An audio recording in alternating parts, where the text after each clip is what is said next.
In this video, we'll learn how to edit sequences in Premiere Pro. Editing skills are the core of just about any workflow that you'll take in this program. Here in Premiere, I've got the Week 14 demo project open, and I'm working in the Riley new demo sequence where I brought in some audio clips as well as a still image to my timeline. No matter what kind of edits you're applying to your clips, it's really important to frequently play back your sequence so you can see the results of your changes. So anytime I need to play back a sequence, I'll first click and drag on the current time indicator to set where in the sequence I'd like the playback to start. I'll take this all the way back to the beginning of my sequence. Then in the program monitor, I'll just click the play button.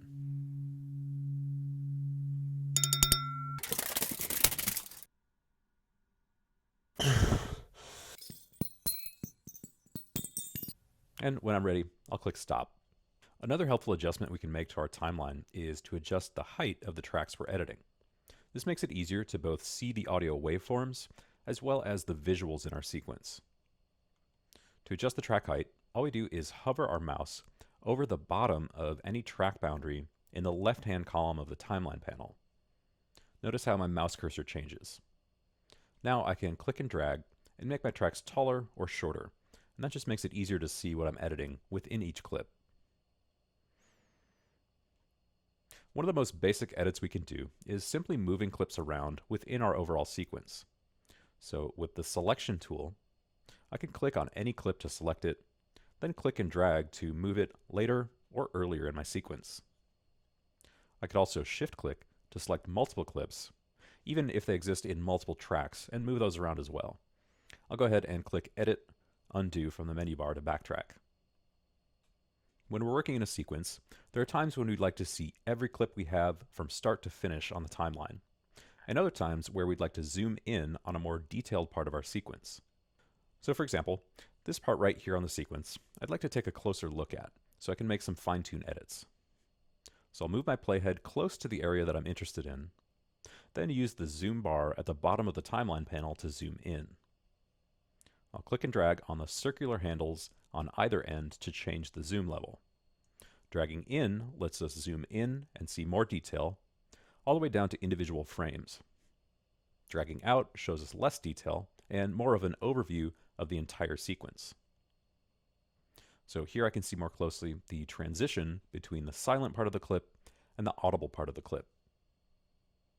Now, there's certainly nothing wrong with having periods of silence within your sequence. In fact, sometimes a pause can be really important.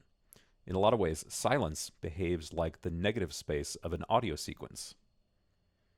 In this case, though, maybe I'd like to get rid of that silent part, so I'd like to cut right before the audible part begins. So I can click and drag side to side to scrub my playhead back and forth and see and hear what each frame sounds like. I can also just look at the waveform where the sound begins, so right about here is where I'd like to make a cut. And I can do that with the razor tool. So the razor tool lets us split a clip into two separate parts. So I'll select that tool from the toolbar, and now I can see as I hover over my clip, I get a preview of where that cut will be made. The razor tool will also snap to the playhead, so that can be a nice way of working, positioning the playhead where you'd like to make the cut, then just hovering the razor tool over it and clicking to cut the clip in two. So now, if I switch back to my selection tool, I can see I've got one clip on the left and one clip on the right of the playhead. So let's zoom back out and look at deleting this part of the clip from our sequence. So I'll select it with the selection tool and just click delete on the keyboard.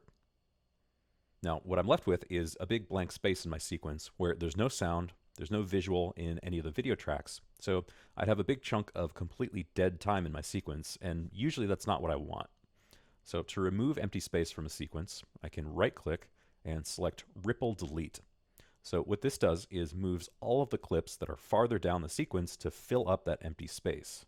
And rather than having to select and drag each clip or a group of clips, I can just do this Ripple Delete and automatically take care of that empty space in my timeline.